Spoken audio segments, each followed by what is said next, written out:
Hi guys, today I'm going to show you how to activate product field on Microsoft Excel. So it's very simple. First thing, you go to your PC, the PC of your laptop. You go to Localdisk C.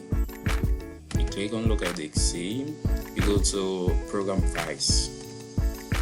Right in Program File, you search for Microsoft Office. Microsoft Office.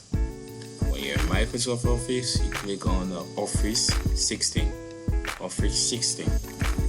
In Office 16, you will see 5 things. You take the third one.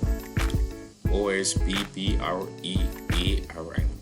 You right click on it and you run as administrator. You do the So this is the first time I'm doing it. You will see. Set. I click yes, and I will tutor it.